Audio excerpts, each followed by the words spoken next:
So let's talk about folks' backstory here. So both his parents died in childbirth. Yeah, dude. Such a good line. That is probably the funniest line in the movie. And it's like unintentionally to me funny because I'm pretty sure it was supposed to be completely serious. But to me, it's like, when the fuck has both their parents died in childbirth? Dude, that's what makes it funny. No, exactly. I mean, but like, how? Like, that's my question. Like, did his parents, like, were they in like the Batman circumstance? Like, his mom was giving birth and then Joker shot both of them or something?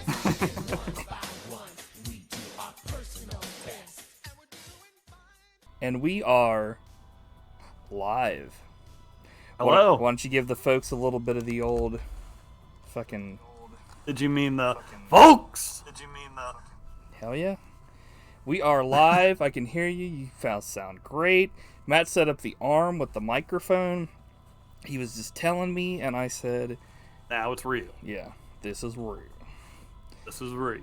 I'm like, clean it! So, what are you up to, sir? Another great week. Another great week. Now join the fleek. I'm excited to talk about folks. Hell yeah. Now, speaking of which, this film we've got this week, this is Matt week. Do you want to introduce what you've picked for this week?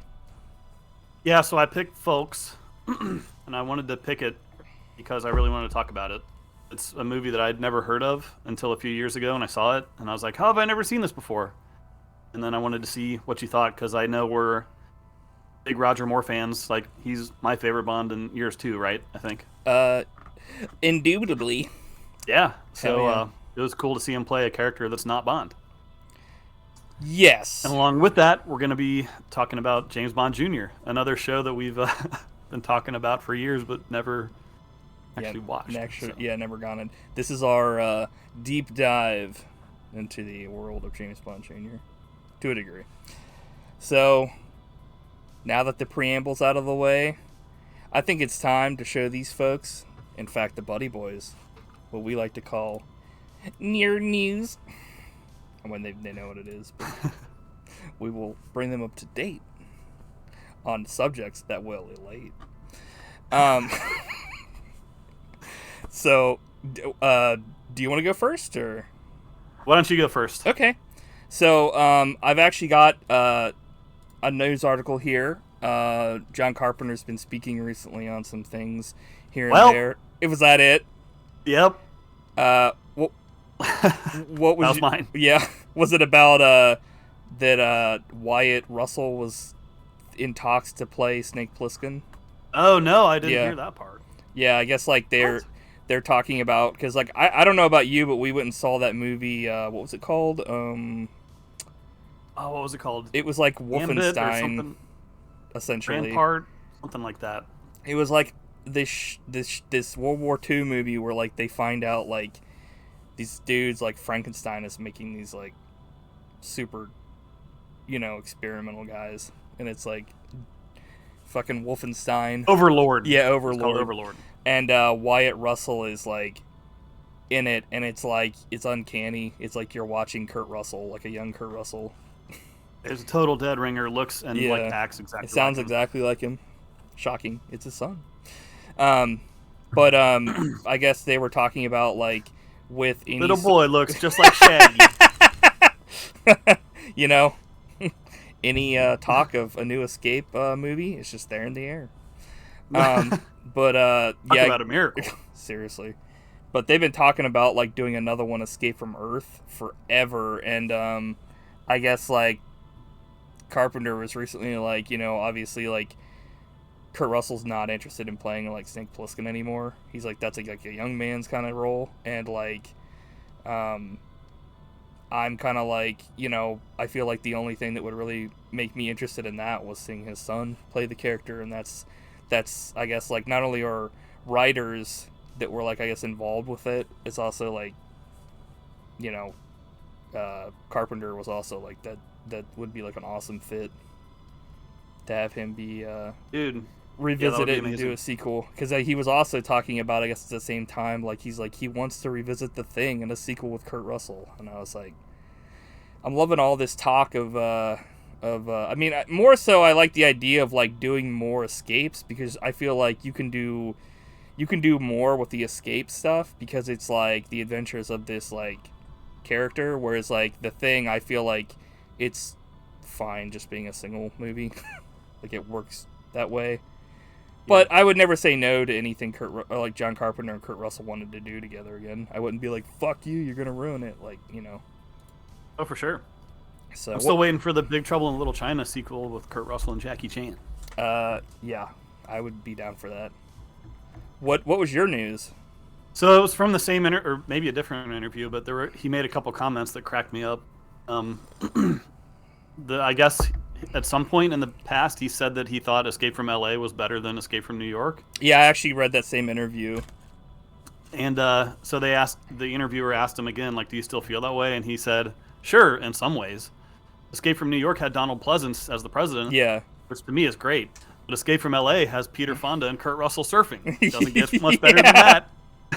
Like, yeah, actually, it does. Yeah, I was reading that, and I was like, And then they asked him about the state of the Halloween franchise, and I was like, "How does it make you feel to know that like you created such an iconic character, and that's still like you can't get enough of the Michael Myers, right? You know?"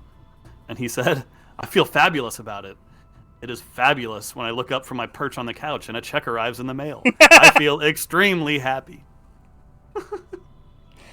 John Carpenter is made it very well known, especially like when we went to a convention and he was there, that he was talking about how when people were like, how do you care, you know, what do you care about, like, or, you know, what do you think, like when they make, you know, sequels, and unlike George Romero where he was like, fuck Dawn of the Dead remake and all this other stuff, he was like, I don't give a shit, I don't watch it, I get the money. He's like, just give me the check.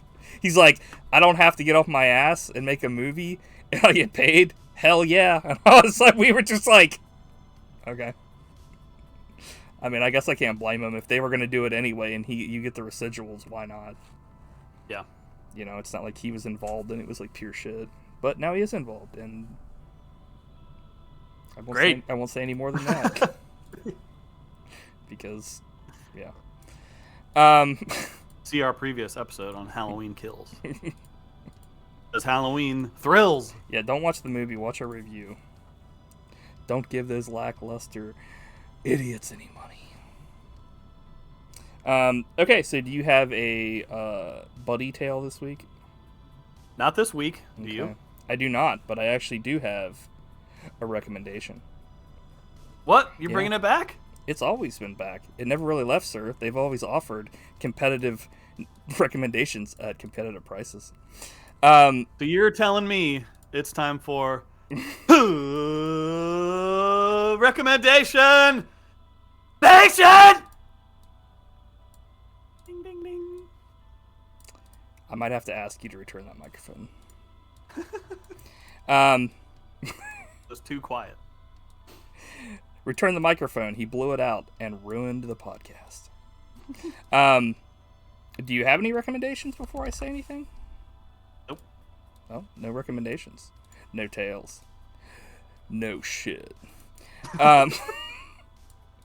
So, this is a segment that, like, I was talking to you. I think that this isn't something that I want to, retire forever, but, like, I'm not, it's like, I think it's going to be like Buddy Tales, where it's going to be something that, like, comes and goes, depending on what we have. You know what I mean? So, like, if we have something to talk about and recommend, that's fine. But if not, I don't want to push it.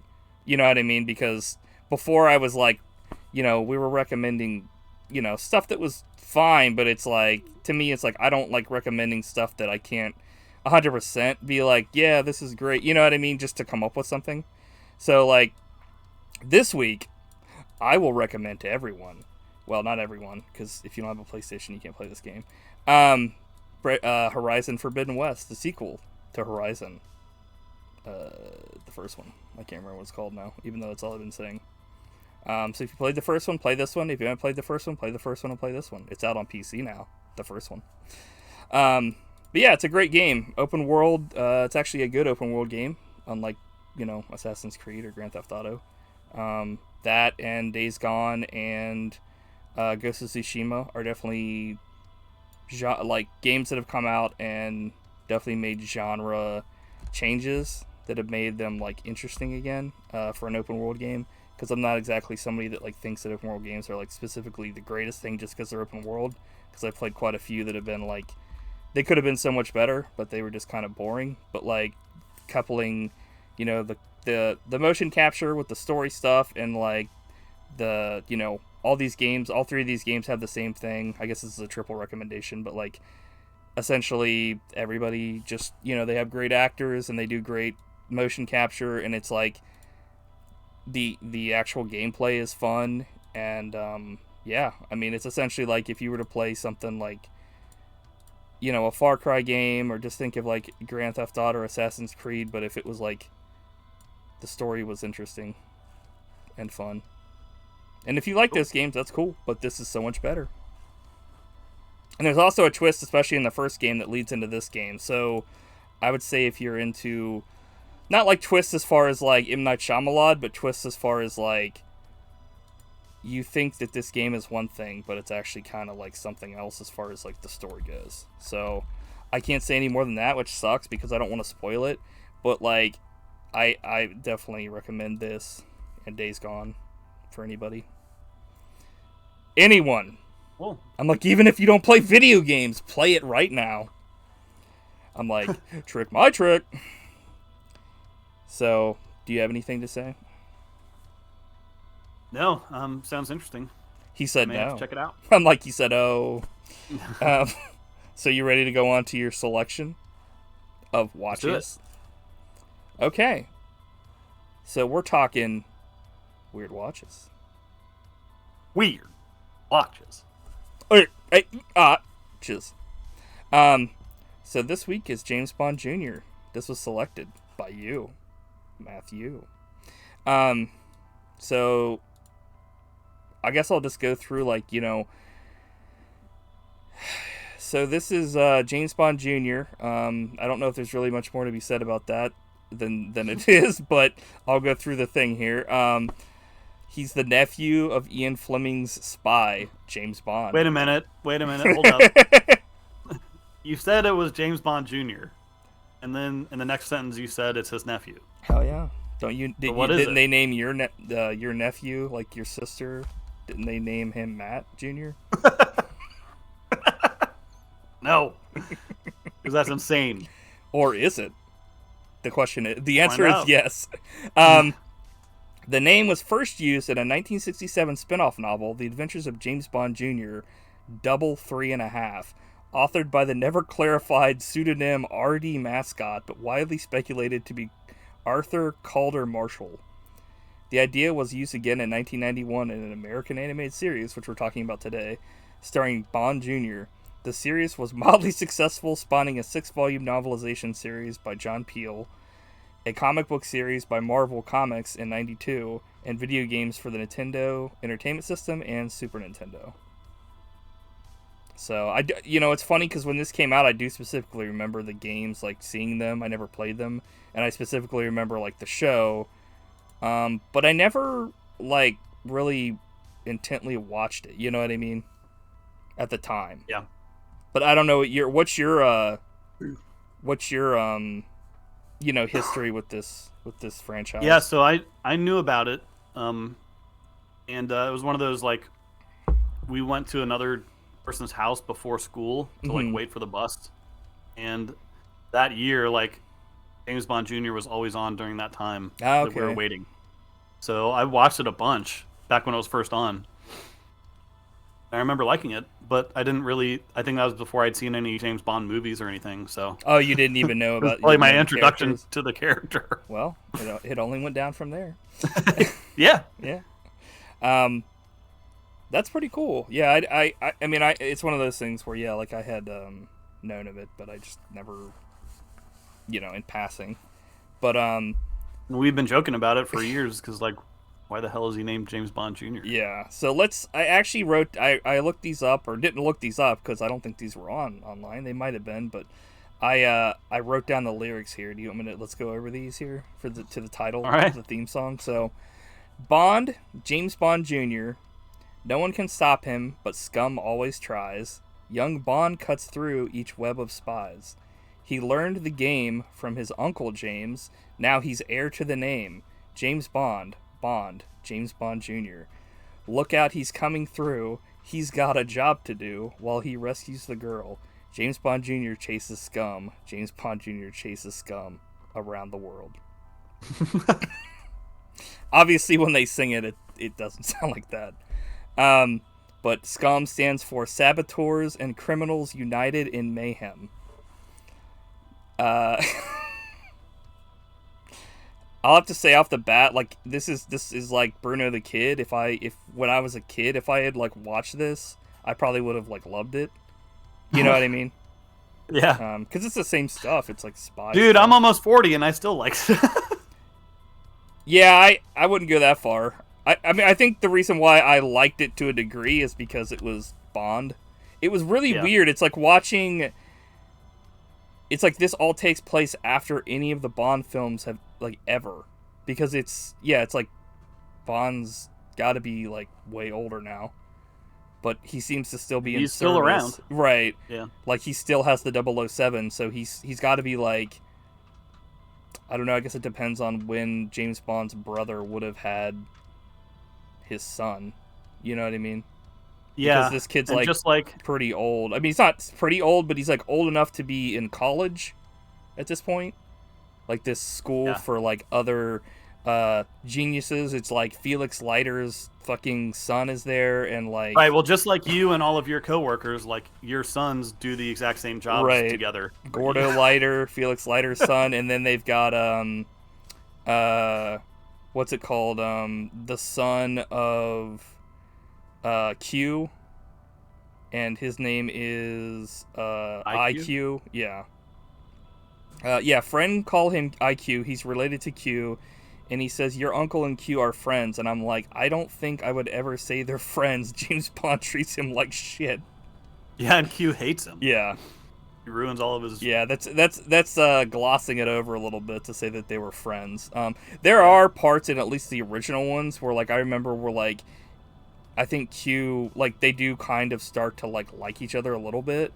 Like, you know what I mean? Like, when the shit's on the line, but, like... I don't know. It's definitely doesn't start out like that. Like it's like maybe as time went on they mellowed or something. I don't know. But like if we're talking like Q from the original films, like Sean Connery, I mean the motherfucker's got to be like 1,000 years old when he had his son, like or something. Because he was older than Bond, right? So it's like I don't know. Maybe I'm just thinking he stayed around so long. It was like he was there until Pierce Brosnan freaking took over, like the actor. Yeah. Which still best Q in my opinion. I think you probably agree, but yep, for sure. Nothing against like the new guy, but like the new guy, I feel like they kind of treat him like shit, like just in general, not just Bond. It's like anyway. So we all know John Cleese is the best.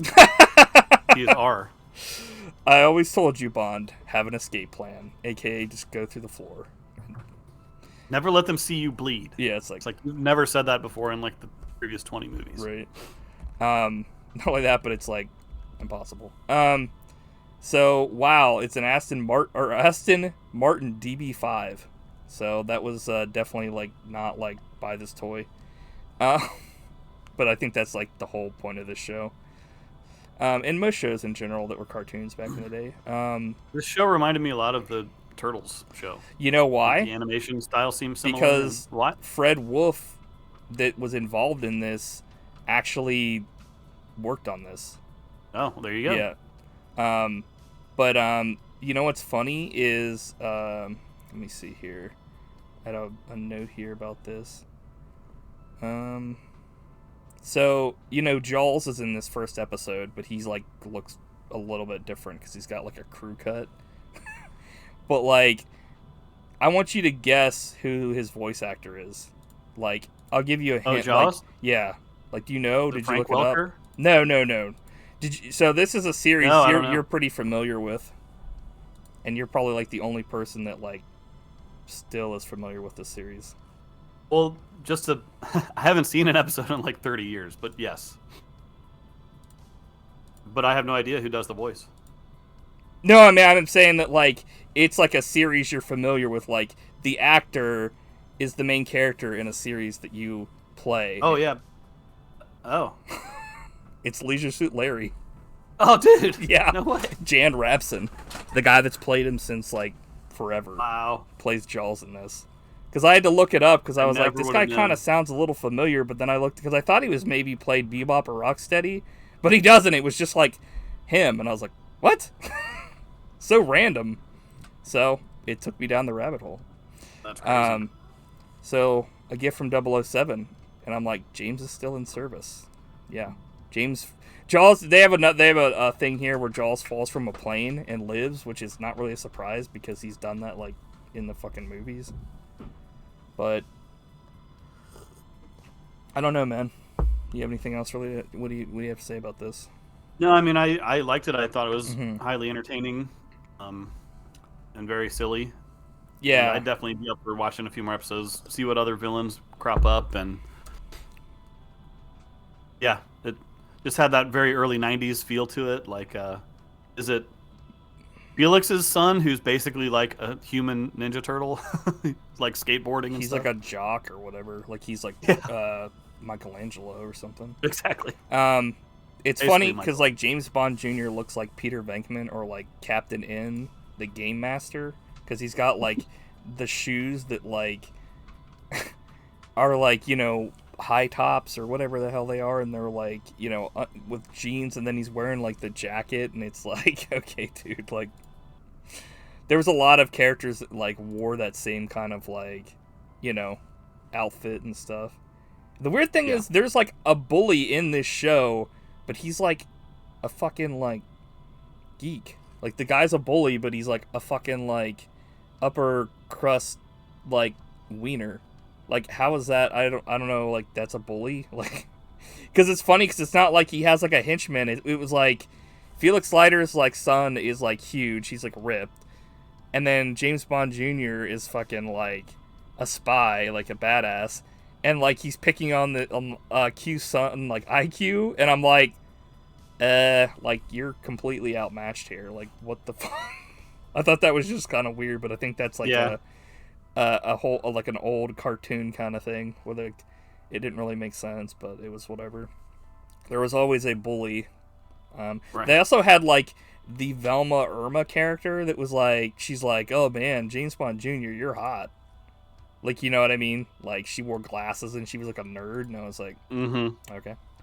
But, yeah, I agree. I think this show was like, I mean, I think like definitely kids would really like this. I found it like interesting. I might watch more of it just because it's kind of interesting to see like where they would take like the future like after James Bond. Like, but the weird thing is like Jaws is still around, and like fucking I think some of the other villains are like just reinterpreted and stuff like that. So as far as like they're still in service, even though they would all be like, you know, way older.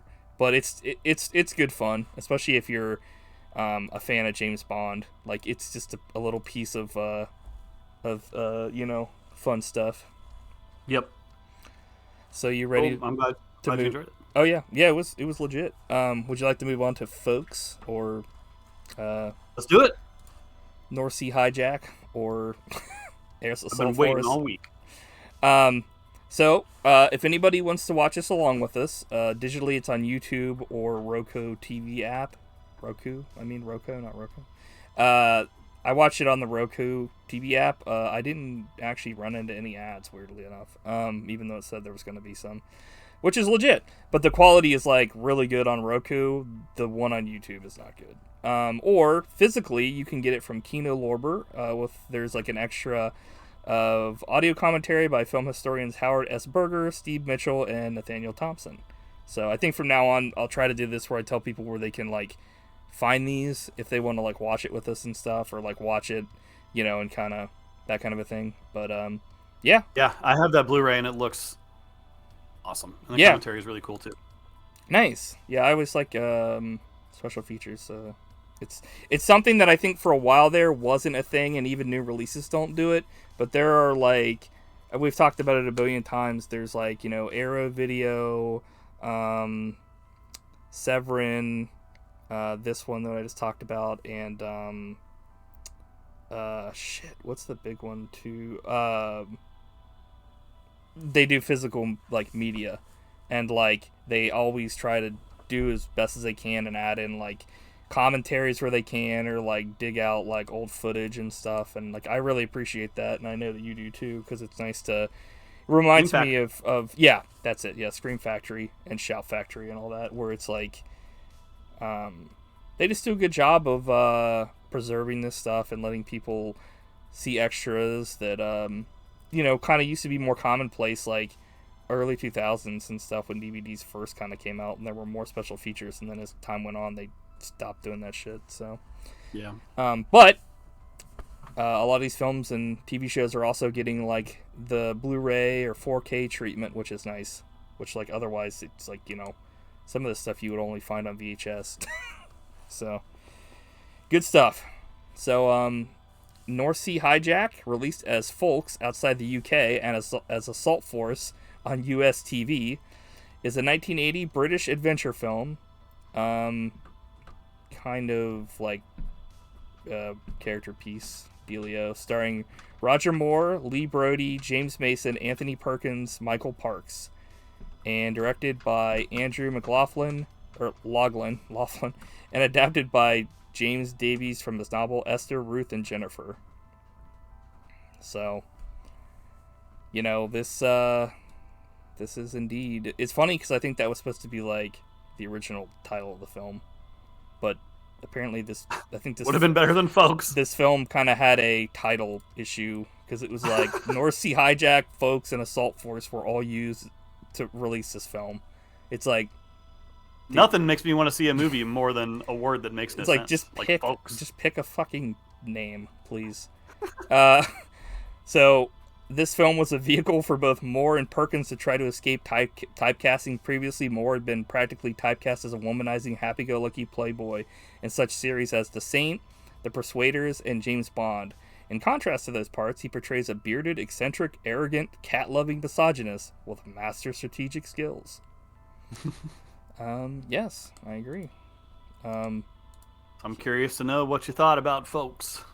So, I'm kind of on two parts here, because it's definitely not, I would not classify this as like an action film at all. Like, it is, it feels like an action movie, but there's no action. Yeah, there's literally like nothing to do with any sort of like, yeah.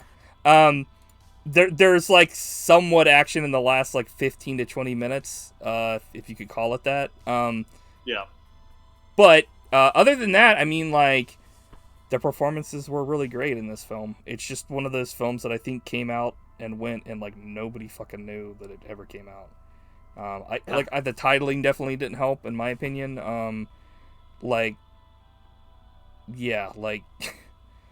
It's a small movie. I mean, there's not much to it. Really. Yeah, it's a handful of characters, a couple locations, and you're in and out. Yeah.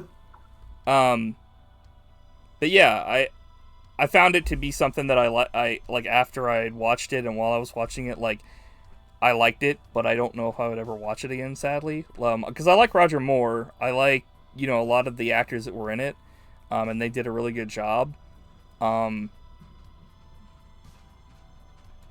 I just... I agree, except for I'm not sure about Anthony Perkins, but we can talk about that. He was actually, like, way better than some of the other people. I think that, for me, the 3 stars were obviously Moore, Perkins, and... what's his name? Michael Parks. Yeah. In my opinion. Your boy, Tusk. Yeah. He finally had a good role. No. He's been he's great at that. But yeah, like, I actually had to look this up because I was shocked, because I was like, he plays like this explosives expert that's like, wears these thick glasses, and you're like, I was like, is that him? It's like, yeah. It's pretty creepy because they make his eyes look, they like magnify his eyes. Oh yeah. And he's a creepy character. He's like the dude from Trailer Park Dudes or whatever. Right. Oh shit! I- We got a resubscription from our friend Kevin Yurimatsu. Oh, hey. Been subscribed for 19 months. Holy shit, bro! Thank you. Thanks for tuning in on the Folks podcast. We're just gonna change it to the Folks / North Sea Hijack / Assault Force podcast. I think Buddy Shots is too easy for people to remember.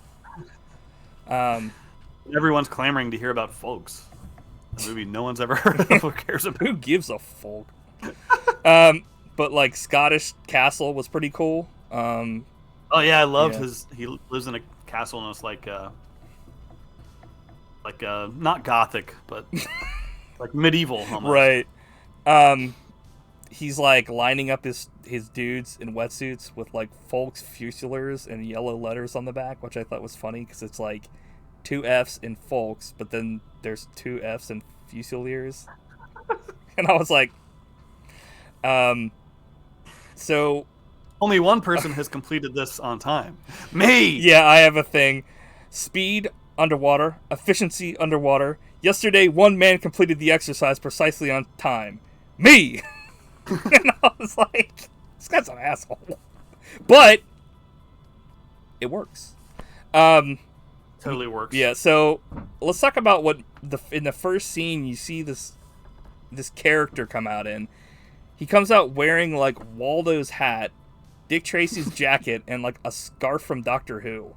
I was like, what in this shit is going on right now? But I mean, it's like, Roger Moore. We need to do some Folks cosplay at some point. Oh shit, yeah. Just wear around a bright red wetsuit, try to hide. And everyone will know who you are. Yeah, everyone's just like, oh man, it's Folks. Like, I got Folks fever. Yeah, I'm like, ugh. So, we've got him throwing grenades in the water during exercises, and I'm not exactly sure what the fuck that was all about, other than... Yeah, it seemed dangerous. Yeah, I was like... But, here's another thing to let you know what kind of a character this Roger Moore character is playing here. The committee to let women in the premises, he resigned from it because they were going to, like, vote to let women do something that men can. And he resigned because he hates women. I was, like, cracking up. I was like, man, this guy is, like, you know, he is what he... I mean, he's playing this character, like, great, because he's just... So you thought Roger Moore was good in this? I mean, I don't know if I've ever... He's like somebody that I don't think I've ever seen him be bad at something. I'm sure he's been in bad films, but it's like Gary Oldman. Like, for the most part, like, 99.9% of the shit that he... Like, the characters he plays are the most entertaining part of the fucking film, even if the film sucks. Excluding, you know, like, other certain things. But I love him in this. It might be my favorite, like, performance that he's done, because he's, like, I mean, he's great as Bond, but he totally hams it up here when he can't ham it up as Bond. So yeah, really he fun. kind of just plays like his version of Bond in this, but it's more like he hates women, and, like, you know, it's just like he adds kind of a eccentric despicable stuff to character, it. Right? But he's so good at what he does. But he's right, so it's like you can't really he's always right. Tell him to eat shit and leave. Right. So he's like got a safe full of money that he just like opens in front of his assistant and like doesn't lock it apparently. And I thought that was kind of like he was very trusting of his like guy. I was like, man, this is like a different time for sure, because he just opens the safe and like there's like stacks of fucking cash in there, and he's like, I'll be gone for 1 day, and he's like, actually I'll be gone for 2, and it's like he grabs another like billfold of money, and I'm like, dude, what the hell? Like, this guy's rolling in it. Because like I guess the stuff they do is like very niche, and it's like special ops stuff, and sometimes it's just repairing stuff, and sometimes it's like they have to go and like take out people covertly or something, it seems like. And they pay well for that, so but yeah, he's a huge cat lover. He's got like at least 3 cats that you see in his like little like part where he sleeps.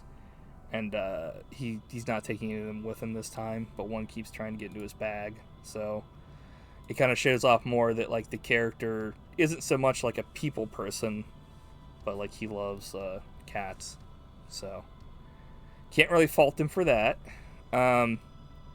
So he grabs like a bottle full of MacArthur, and I actually like looked this up and was gonna like maybe buy it, but it's like really expensive. It's like hard to find. Oh, really? Too. Yeah.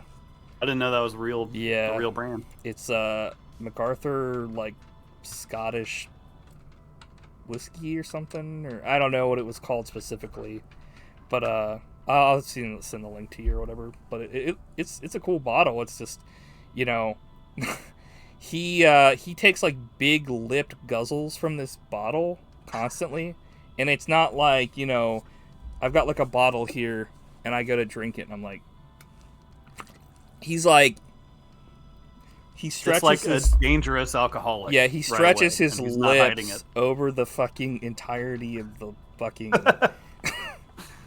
It's like guzzling. Yeah, booze. I've never seen anyone do that. Like even if they were an alcoholic, he's like, let me stretch my lips to the. Yeah, you have to see it to believe it. It's like, and he's like proud of it. He's almost like flaunting it, and he thinks it's great that he drinks.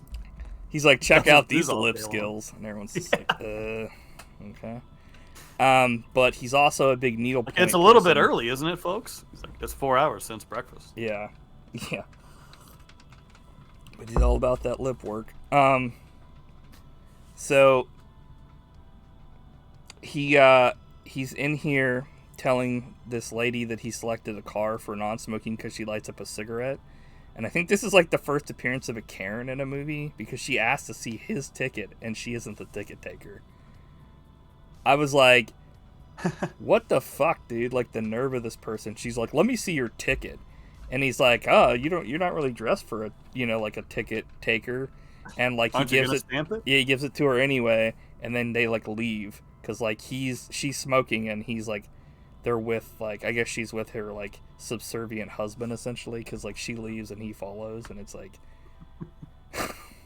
It's a very interesting scene. It was just, like, didn't really have anything to do with the rest of the film, but I wouldn't have taken it out. It was, like, interesting, but... Let's let you know that folks is, like, not going to deviate from his weird principles. I'm like, this is the bottom line. I was going to say, like, even though he seems gruff and he doesn't like women, he gave, like, a rather big tip to his driver. So, kind of... Yeah. He's got, like, qualities that are better. Like, he likes cats. He gives tips. He's a generous tipper. He's an alcoholic. He's kind of, like, an asshole to people. And he doesn't like women. So, I guess take that for what you will. So I'm like, I wonder if these writers are terrorists. Wait, what? Huh? That's good. I don't know what the fuck that means. Okay, so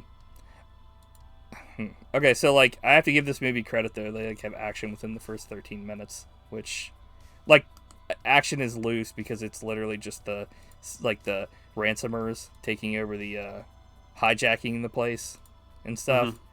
Mm-hmm. I guess I should say more so it's like in the first 13 minutes there's stakes. So but yeah, Michael, there's stakes. So like this mm-hmm. I could see someone saying like, "Oh, this movie's boring and has no action." And that's true. But I think like you said there's stakes and it's basically just nonstop strategy.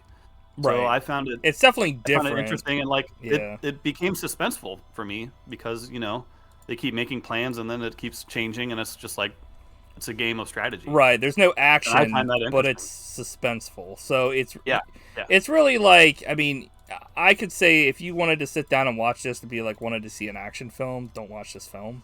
It's not an action film, which is good. I'm not like, I don't hate action films, but a lot of times they don't have any brains to them.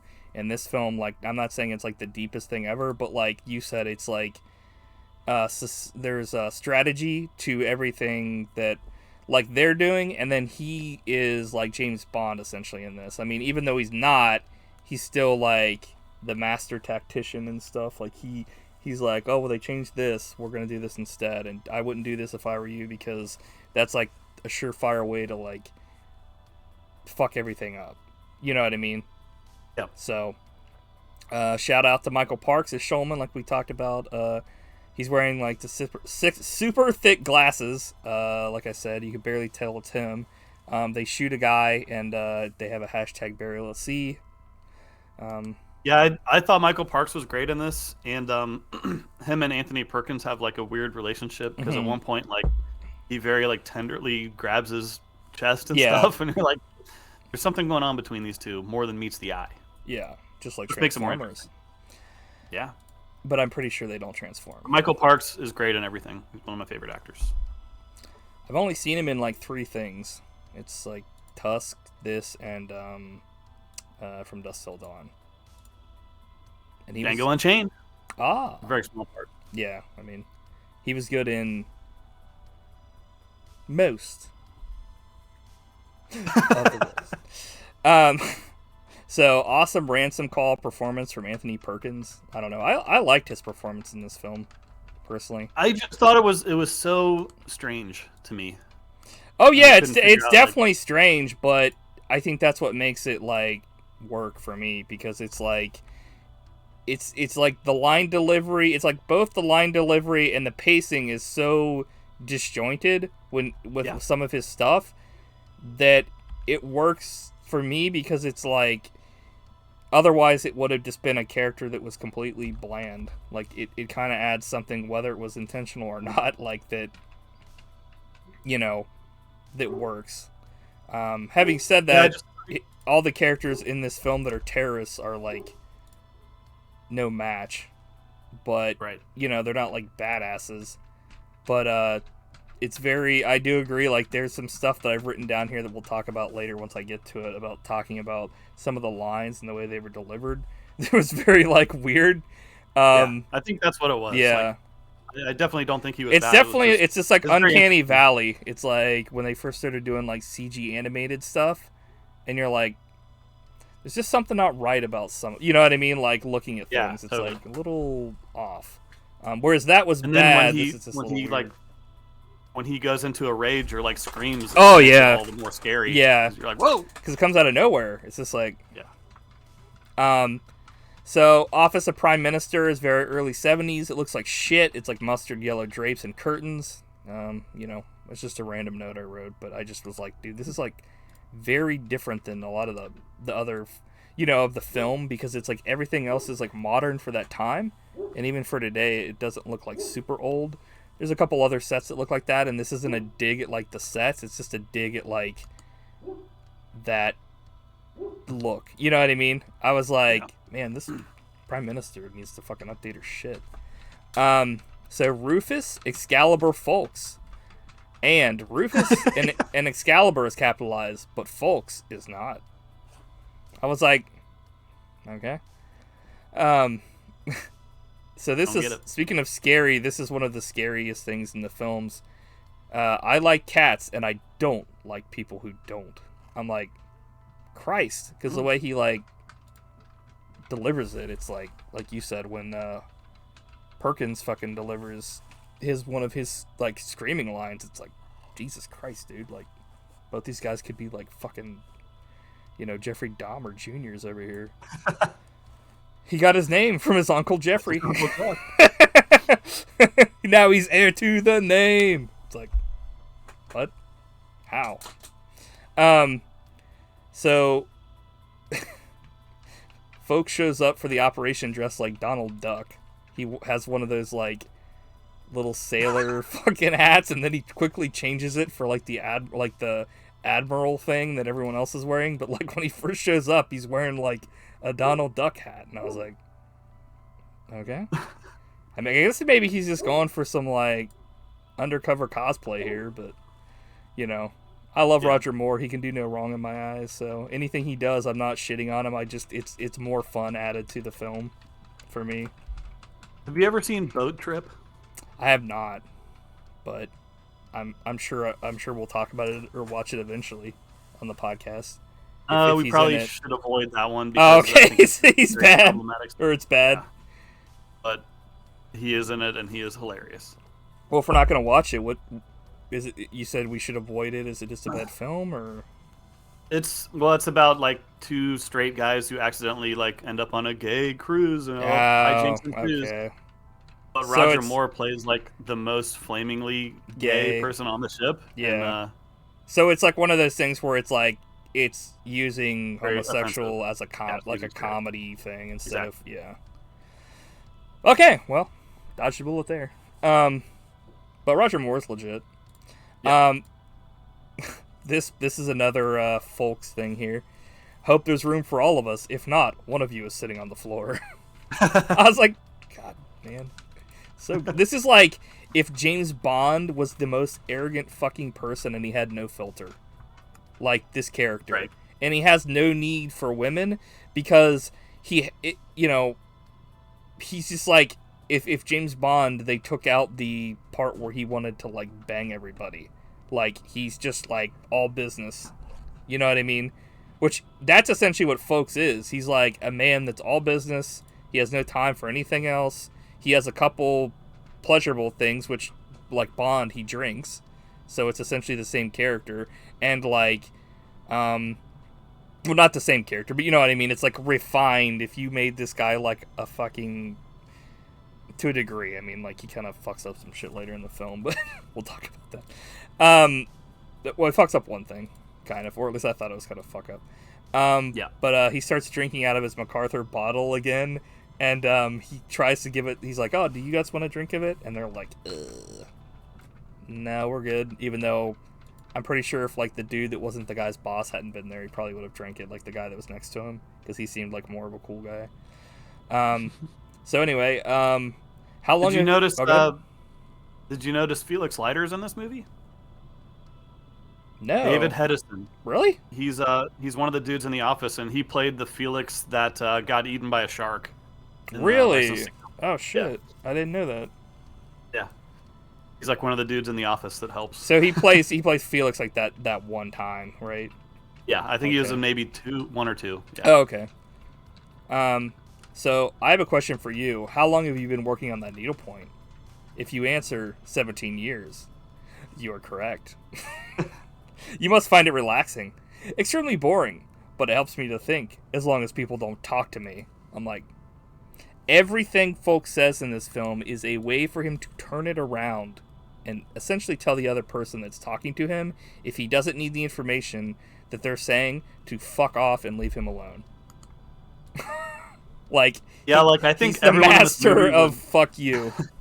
Yeah, they'd like kill him. If he literally was just like some neckbeard explainer asshole that like, actually Star Wars this or that, and like he was just being like that, he would be like, they would have buried his ass at sea, because fucking he's a complete fucking twat. What do you think of that beard though? It was a little patchy. Yeah, it was patchy, but I'll have the goatee portion was strong. I'll have to, it's Roger Moore. He made up some points with the Waldo hat, so we'll keep him around. So here's another funny exchange. This cracks me up. This is like a paraphrasing thing. So this is kind of like, I think, playing into the thing you were talking about with Perkins, because the captain of the ship says, "The storm is coming. I want to turn on the radio." And he says, "If you know a storm is coming, why do you need to turn on the radio? Because if it's bad, we'll have to turn into it and write it out." And then a 180-degree turn by Perkins. "Okay, let him turn on the radio." I'm like, what? But the way it was like delivered is like everything before that was, you're trying to fuck me over. Like, no way in hell am I going to let you turn on this radio. And then when he says that, he's like, "Turn on the radio." I'm like, okay. Like you said, I think it kind of just plays into that whole, like, weird delivery. Almost like he's reading it as he's delivering the lines. You know what I mean? Yeah. So, lady goes to take Moore's bag. "May I?" And he looks at her with, like, absolute hatred and revulsion and says, "No, you may not." I'm like, good lord. He like looks at her like, I don't know, man. It's like his eyes are like bugging out of his head when he sees that she's a woman. So. Come here, boy. Oh my god, that part, I was like, what? You don't know what a fucking woman looks like?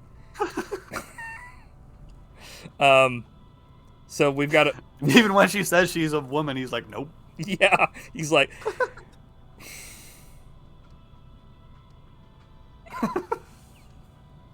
Let's just talk about that now. Because fucking... There's a part later on in the film where, like, fucking he goes onto the boat, and he, like, fucking, like, pretty much is in this bright red fucking suit, and he's, like, moonwalks his fucking ass into, like, the butt of some other dude's gun. And, like, the guy is gonna kill him, and this chick fucking saves his ass, and she's like, oh, he's like, oh, thanks, boy. And she's like, I'm a girl. He's like, just because she's got, like, a hat on, he thinks she's, like, a man. And then he goes, you look like a boy. And she's like, well, fine, I'm a boy, whatever. And he's like, okay, well, you stay here. Here's a gun, you know. Later on in the fucking film, he goes to, like, see if she's, she's okay. Because, like, he's like, you know, oh, you've been out of it forever, you're freezing. So he takes her into, like, this place, starts a shower, and, like, takes off her fucking pants, and she's wearing, like, women's underwear, panties, and he's like, don't worry about taking off your shirt, and he's, like, rubbing her back and stuff, you know, to kind of get the blood, I guess, back to her, or whatever. Then, when she comes around the front, he, like, goes to, like, put his hands on the front of her, and he says, my God, you are a girl. And I'm like, so he was just rubbing down a fucking dude to help him out, which is like, whatever, dude, that's fine. But, like, he did not believe her. And when she said, actually, I'm a boy, he just, like, it's like his mind reset. And he was like, oh, yeah, okay, that's fine, I'll take that. Like, anything for it not to be a woman.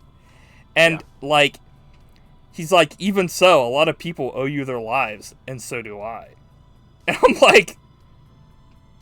I don't even know what to say. Like, yeah, like, the whole exchange was just so random. Because it was, like, almost like they had to put in, like, a James Bond thing in this film. Because he, like, goes to, like, rub her down and, like, you know, this is going to be, like, a, you know, a sexy James Bond thing. Like, he's going to get the girl. And then he, like, finds out it's a girl for real. And he's like, well, you saved the world, so I owe you my life. Thanks. But it's like, okay. But yeah, he does screw that up at the end, but that's only because like his plan got totally wrecked. Which I think, besides the character of Ffolkes, that's my favorite part of this movie. Is like he has this whole plan worked out. We spent half the movie about ready to start the plan, and then Anthony Perkins instantly sniffs him out. Yeah, he's like, get this guy out of here. Well, the funniest thing, oh dude, it's on now. Well, the funniest thing about it was like he went like. Like, I understand that part of it, but, like, it was kind of weird that, like, if you're checking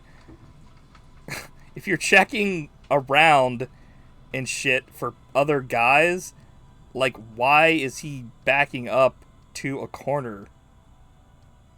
Yeah. It'd be like if you're playing Counter-Strike and you, like, turn around and walk backwards into the battle. What? Right!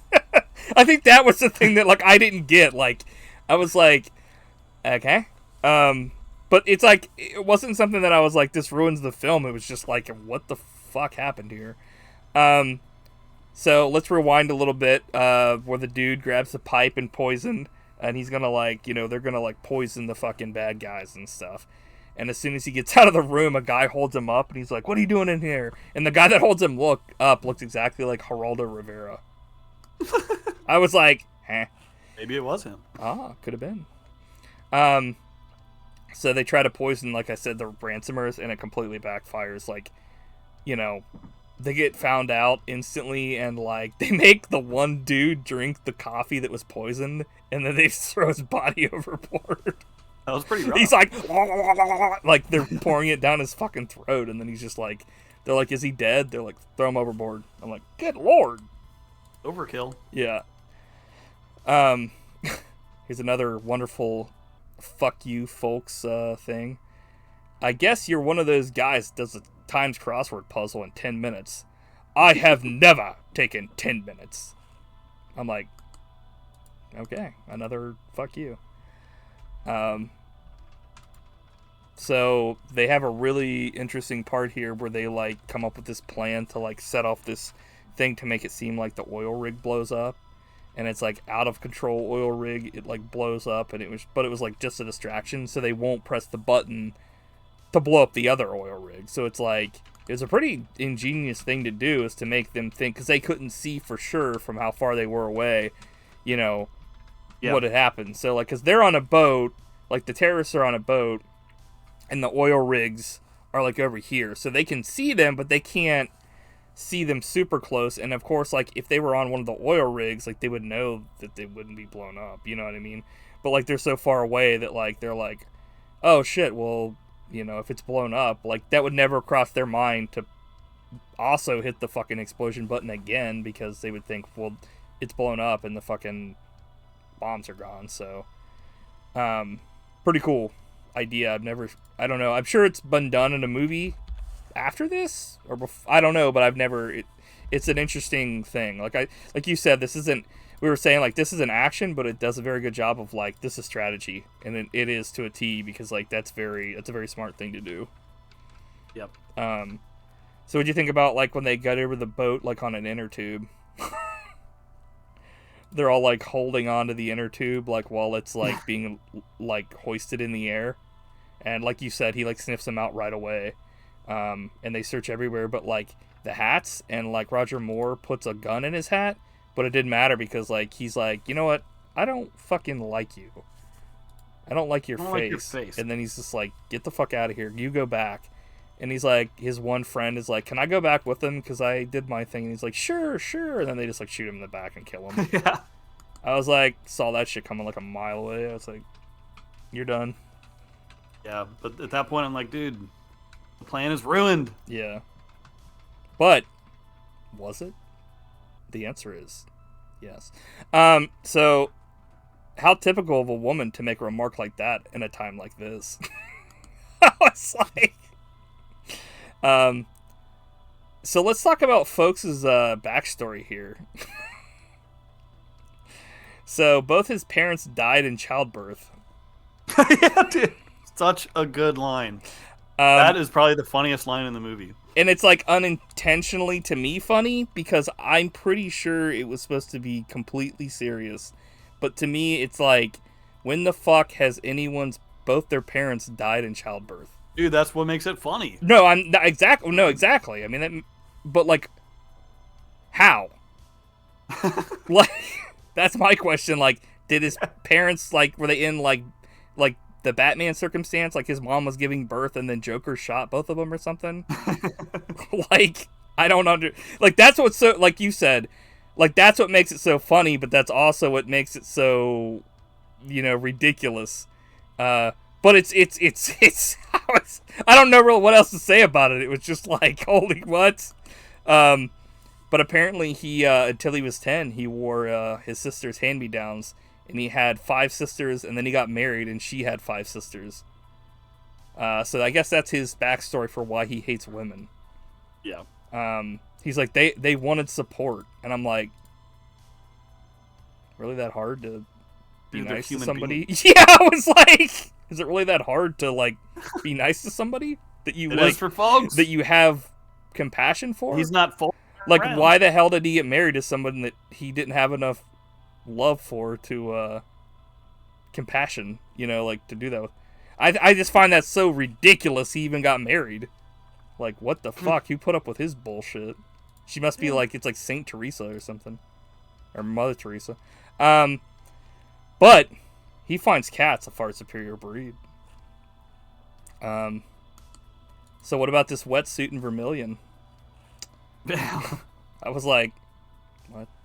I'm like, just say red. Very stealth. Yeah. Yeah, honestly, what I saw the trailer for this before I like, and it was only like a little bit long, and that was the only thing I saw, and I was like, why the fuck is this idiot wearing a wetsuit and it's red? But then you find out like it wasn't his choice. It was like literally the only wetsuit they really had was like in red. Like what? But like, folks in A red couple suit. other Okay. notes about the women hating though. Like at one point he won't even speak directly to the Oh, secretary yeah! 'cause he's a woman. Which I found funny. He's like, And then, tell your secretary, you know, and she's standing right there to send like a note to the prime minister or something, and it's like, But then, what did you think? Because eventually he has to talk to the prime minister, who's a woman. Yeah, well, it's like over time it seems like like depending on who he's like he kind of starts to like get a little bit of respect for certain people depending on who they are, and by respect I mean like he doesn't instantly tell him to eat shit. Like the secretary lady, he's like when she gives him coffee, he's like thank you, you know, like whereas when he first got there, he probably would have told her to like eat shit and die. But yeah, when he talks to the prime minister, who's like a woman in this, he's like,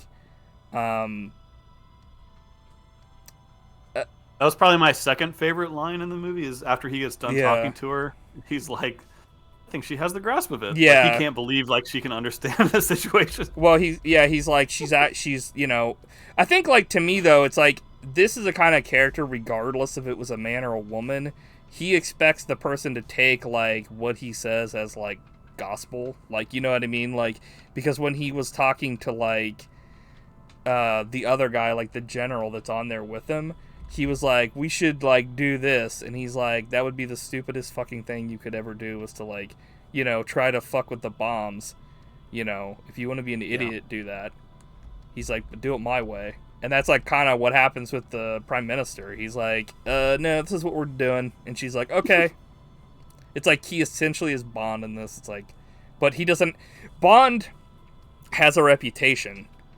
Ffolkes only has a reputation with a couple people, but after this film, he has a reputation with everybody. So like, this is like a James Bond origin story. But also, Bond like is given orders, and Ffolkes is like giving every order in this movie. That is true. He's the king. Yeah, but I mean, Bond also like, regardless, it's almost like anything he does works. So it's kind of like he probably could give orders, but like he doesn't want to be bothered with it. Weirdly enough, yeah, it's like I don't know, because essentially like in all those movies, almost everything lines up with what he wants to do anyway. So it's like he just does what he wants to do and saves the world for the most part. Like Bam Margera. Where the fuck he wants, double O me. So I thought this was another funny like fuck up, not a fuck up, but like a fuck up. Ffolkes gets attacked by his own guy and then throws him overboard, and he's like bloody idiot. Because they see, why did he do that? I was like, because they see like the guys like see him on board in this red suit, and they're like his like proteges, and like he's like they're like, okay, you take the guy in red.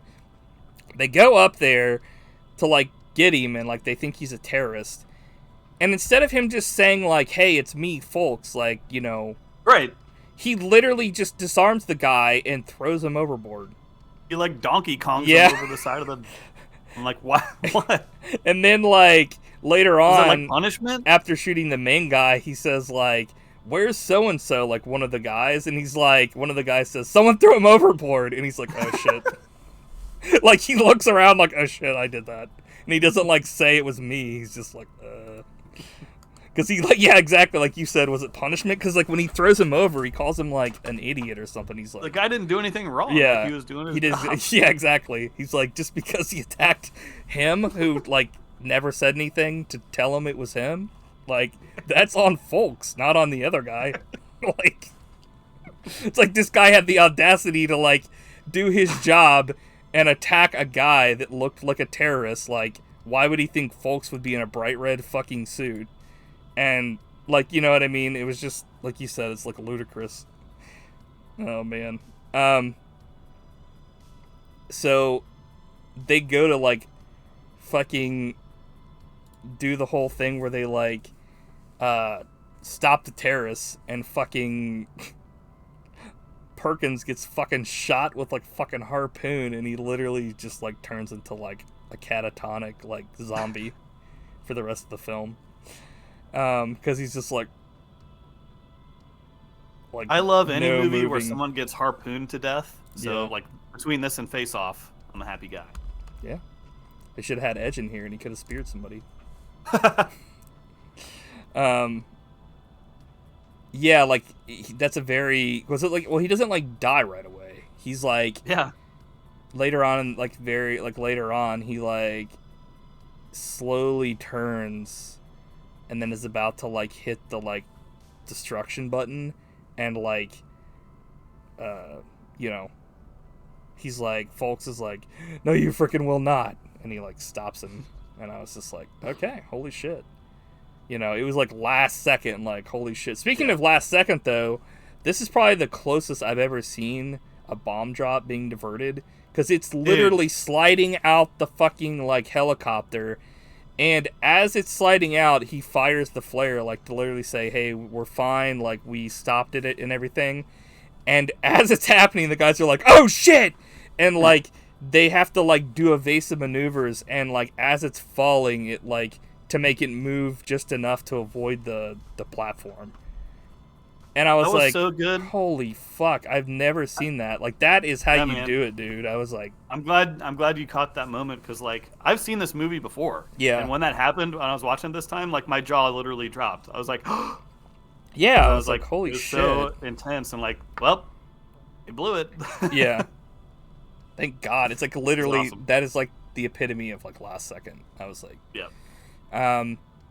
So at the end of this film, Prime Minister and everybody shows up to give like an award to Ffolkes, and they're like, he's not having it. He's like, you know, this sucks. And she's like, well, we heard that you don't like medals. And he's like, it's a fucking waste, you know, it's for idiots. And they're like, instead, we want to give you something else. And they give him this box, and he opens it up, and there's like 3 kittens in there: Esther, Ruth, and Jennifer, based on like, you know, the original title and like the 3 things, like the boat and the 2 oil rigs. And he's like, the happiest I've ever seen him in the film. And he's like, Prime Minister, you're like the greatest ever now. Like, I don't even care that you're a woman. You gave me cats. And then like there's a freeze frame at the end where he's like picking up one of the kittens and like holding it and smiling like sideways. And I'm like, any movie Love that a has good freeze yeah, frame. exactly. I was like, so good. So I guess, do you have anything else to say before we talk about the Ebert and Siskel review of this? Yeah, a couple other notes. James Mason is in this movie, and he's Yes. kind of a legendary actor. Yeah. So he's in so many movies. So Yeah. He's in so many do you think movies, of so this? fuck him. I think my favorite movie he's in is Salem's Lot, where he's like the vampire's assistant. Yeah. Good old vamp He's really assistant. creepy in that. Vamp ass. But what'd you think of like the synthesizer score? I don't know. I guess I really didn't notice it. It wasn't like so out of control that it was like bad, but it wasn't so memorable to me that it was like Carpenter that where it like makes the film or something. It worked for what it was. There was definitely, I think, maybe 1 or 2 times when I did notice it and was like, this is totally 80s. But like, yeah, it was. That was a little bit. I mean, I like a good synth score, but it was kind of hokey. There was one time actually when like, now that you mention it, that like I don't remember if it was synth, but it was very like this like shit's about to go down, so it essentially spoiled if you didn't know what was going to happen. When the reporters, aka the terrorists, first show up on the boat, they're playing this fucking like dread fucking music where it's like dun, dun, dun, dun, dun, dun, dun, dun, like, well, I guess that's like the Doom theme. I like to move it. But you know what I mean? It's like very like to... dread. You know what I mean? Like it's like these people. What is happening is fucking like the kind of music you would play if something was like very like something bad is happening, and it's like it was a sunny day. They were just loading up a boat, so there was no like nothing had happened yet, and then like it stopped playing, and then they took over the boat, and I was like, what's the fucking like? It was very like, I don't know. I think that's one of the things I thought was kind of stupid. It kind of, I guess if you didn't know that was going to happen in this film, like you went into this film with really no knowledge. Like I knew it was going to happen, and it was eventually going to happen because I saw this film's been out for a while on the poster. But like, if you were going to it, you didn't know anything about it the first time you saw this film in theaters back in the day, it would like, okay, well, any sane person would be like, okay, this is a red fucking flag. But yeah, I guess that's my final note is about the. There's a ton of model work in this movie. What do you think of that? I didn't really notice it. But I mean, that's good. That is good. I just appreciate it. I mean, you can tell a lot of times, I thought, but like the oil rig model was really cool. And at one point, like there's a shot of it, and you can see little like figures walking around on it. It's like, dude, that's some good attention to detail. Yeah, I don't know about that. I didn't see any of that. Yeah. So you don't see in movies anymore. Yeah. For good reason, because ffolkes killed everyone that did it. So is it time to talk about the Ebert and Siskel review? Yeah. I'm glad you saw that, because I would have missed it. The so 5 seconds of them talking about it, because they did. I think they throughout their entire careers they probably did this. I think they did it a lot where they talk about like 5 or 6 movies per episode, and it was like every episode fucking rapid fire. Like we got 3 things to say about this, but they essentially like what would you say the review for this was for them? Well, Ebert thought it was generic and like, you know, not original or anything like every other Hijack movie, but he did like the character of ffolkes. Right, yeah. And then Gene Siskel was like, no, you're wrong. This movie sucked and ffolkes sucked. Yeah, he essentially like hated it. It's funny because on that episode it was like ffolkes, which was like an action kind of film. You know, that's what it's shown as, but it's not. Like we talked about. All the other films for that fucking thing were like comedy shits or whatever. Like on that episode for the review. Because they were like, I watched the whole episode and it was a rough week. This week we've got all these fucking comedies and some other bullshit, and then ffolkes, which is like completely out of left field with like, you know, the other stuff they were watching. But like, I mean, there's funny stuff in this, so it's more of a comedy than an action film, but not to that only because ffolkes is in it. But yeah, he like fucking shit on it. I was just like, damn, he was not having it. I think he was just pissed he had to watch the film. I was like, good God, man. Like, was not that bad. Close to it. What the fuck? So, I've got some trivia here. Apparently, like, this movie's poor performance in the box office was largely blamed on the almost complete lack of action scenes, which I feel like that was, like, the marketing's issue, because, like, even on the poster that we've got here, like, for the podcast, fucking, it's totally bullshit, because the poster is, like, him posing, and there's, like, explosions going on in the background and all this other shit, and there's even posters where, like, it's him standing, and there's, like, women hanging off of him, like James Bond. Like James... Yeah, and it's like, dude, that's not... If people were wanting that, you know what I mean? Which is what they marketed it as, like... Nah, not even close. So in his I'm looking at this poster right now. Yeah. Like, there's women in bathing suits hanging off of them, and it's like they're not in this movie at all. Yeah, there was is that the poster that has the tagline on it? Yeah. Can you read that off? The man who loved cats ignored women and is about to save the world. Yeah, that is the most... 2 of those things are correct. Like, loves cats, hates women, why are women hanging off of him? But the third thing, save the world, that's debatable at best. He's saving 2 oil rigs, so he's saving some money for England. That's it. Like, these guys weren't holding up, like, for a nuclear bomb. They were, like, you know.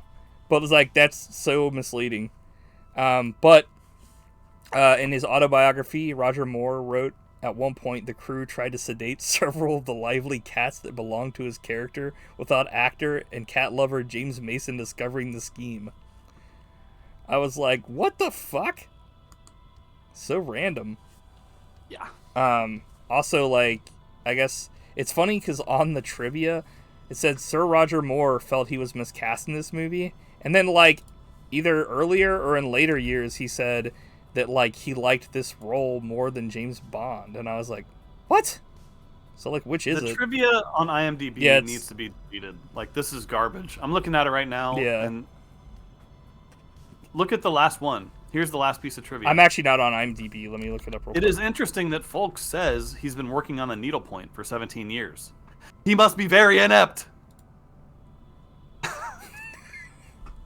Well, the thing about IMDb is No, I it's think not it's like trivia. Wikipedia. Anybody can write it, right? It's like that one bullshit that one down. that you talked about, like, where you were... What was dry it? poke? Yeah.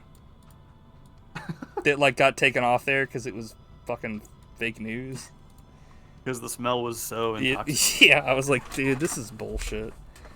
But this was pretty interesting. I didn't know about this, but, like, I guess... I was wondering how they did this because this happens, but, like, because they have, like, storms in this one.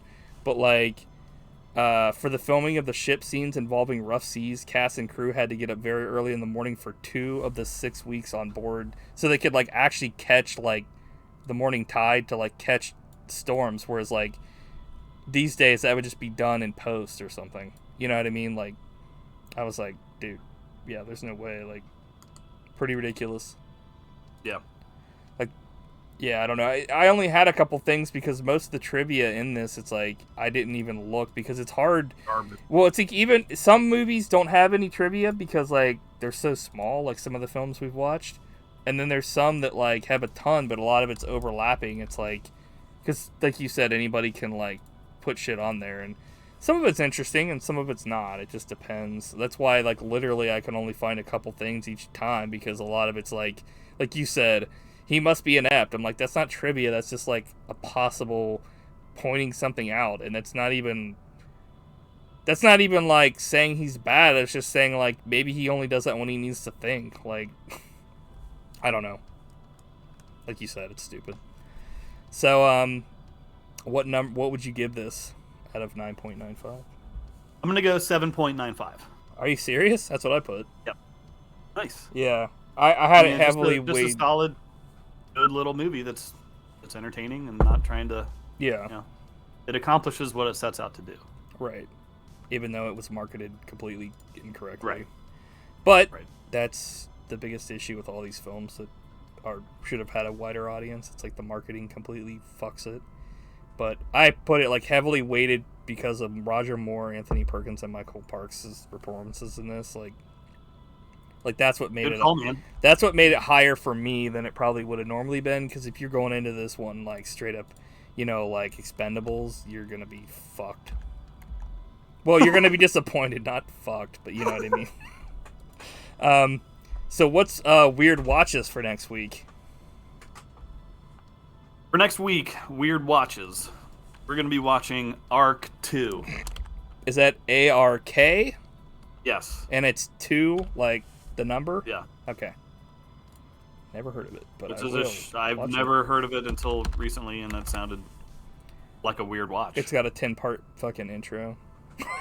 Like fucking, what was it, that one Warehouse 13 that I tried to get us to watch? I was like, Dude. I had no clue until it was over, and then I was like, you dirty son of a bitch, like, you fucked us on this one.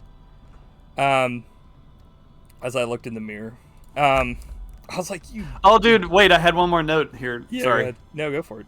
I read a mini review of Ffolkes. A and it was mini so review? funny. A mini. Where'd you find this mini review? It's on Village Voice. Oh man, you need to look up You need to start writing those reviews on IMDb again, like you used to back in the day. We need to do a whole episode of you just talking about your IMDb reviews from back in the day. We already read them. Oh, you only did like 5? Yeah. God damn it, Matt. I think it was more like 10, but still. They were fucking gold. Anyway, go ahead. This review, I just found it funny. I'm gonna read it here real quick. Mm-hmm.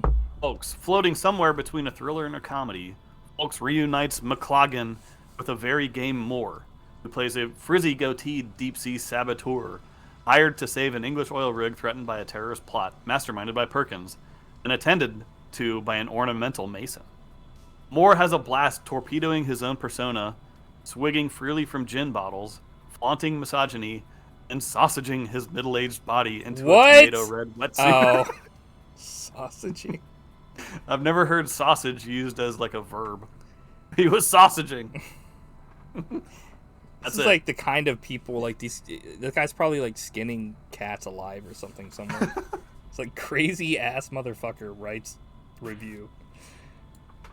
So good. Now I gotta go sausage myself into a wetsuit. Hell yeah. Only if it's in Vermilion.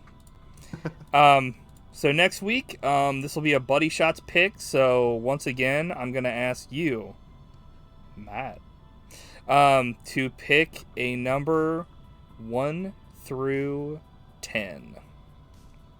1. Okay. A through C. A.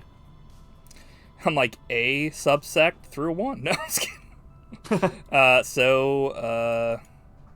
Shit, what is this movie? So it's... Tell me. A Knight's Tale. There you go.